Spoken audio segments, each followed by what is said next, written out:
Apalagi waktu kejadian itu ditengoklah jam sama Pak Nugi, udah jam 12. Akhirnya Pak Nugi masuk ke mobil dan memutuskan untuk melanjutin perjalanannya. Gak jadi dia balik ke rumah sakit. Aku nengok pelan-pelan aja lah, kanan kiri ku tengok lah. Kalau ada lagi dia aku kaget lagi. Tapi gak lama dari itu kaca, biasanya kalau mobil ambulans itu ada kaca pembatas kan di belakang, itu kayak ada yang ngetok gitu. Tapi karena kejadian tadi Pak Nugi udah gak berani lagi dia. Udah lagi lah ngeliat begini lagi. Ntar aku nengok belakang ada lagi gitu. Takutnya mikir kesana kan. Jadi gak ditengok sama dia. Gak lama dari suara ketokan itu ada lagi suara yang berbeda lagi. Pak, sesek pak, buka talinya, panas.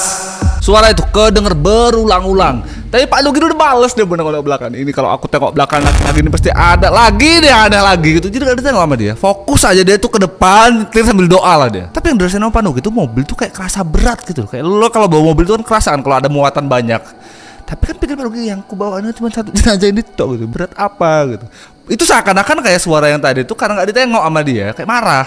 Penasaran lah Pak Nugi, tapi kan gak berani dia. Itu pakai spion yang di tengah gini. Ditengoklah nama dia tuh di tip-tip dari spion. Yang dia lihat di spion itu, di keranda jenazah yang ada di belakang itu banyak orang duduk kayak ngelilingin jenazah itu, tapi mukanya pada ngeliatin Pak Nugi semua gitu loh. Tapi gak ada ekspresinya. Dan jumlahnya itu banyak, ada 10-an orang di situ. Nah, pas Pak Nugi ini sadar kalau orang-orang yang di belakang ini pada perhatiin dia gitu, astagfirullahaladzim gitu, udah apa nih gitu. Pak Nugi gak ada pilihan lain selain tetap jalan dan gak usah ditengok lagi gitu ya. Pokoknya fokus aja sama jalan gitu.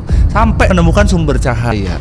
Keluarlah dia tuh dari kebun-kebun jati tadi. Pikir dia, nih cahaya ini pasti pemukiman warga. Alhamdulillah, ini ketemu warga lah. Tenang aku lah nih nyupir nih, gak kayak tadi nih. Nah, perasaan aku pernah lah nih ke daerah Cikrampat ini, tapi gak pernah nengok aku di desa ini. Apa aku nih jalur baru apa nggak tahu lah dia. Tapi nggak pikir panjang lah, udah lanjutin perjalanan aja. Mungkin aja lupa karena emang udah lama beliau ini gak lintas daerah itu. Tapi sewaktu si Pak Nugi ngelewatin perkampungan itu, dia tuh bingung dia. Yang dia lihat tuh di pos kamling gitu masih banyak bapak-bapak depan teras rumah gitu, ada anak kecil pada main, ada ibu-ibu lagi yang anak. Bingung. Kenapa bingung? Karena itu yang dia lihat itu kan udah jam 2, tapi yang dia lihat aktivitas orang-orang ini kayak sore. Dari semua keanehan itu yang makin bikin serem lagi. Jadi setiap dia ngeliat ada kayak bapak-bapak, ada anak kecil tadi, diperhatiin kenapa dia kan tengokin, diperhatiin gitu. Orang-orang yang dia liatin itu seakan-akan kayak ngeliatin mobilnya Pak Nugi lewat gitu dia gini. Nengok tapi badannya nggak ngikut gitu. Kepala doang nengok gitu. Hampir semua orang yang ditemuin di perkampungan itu begitu.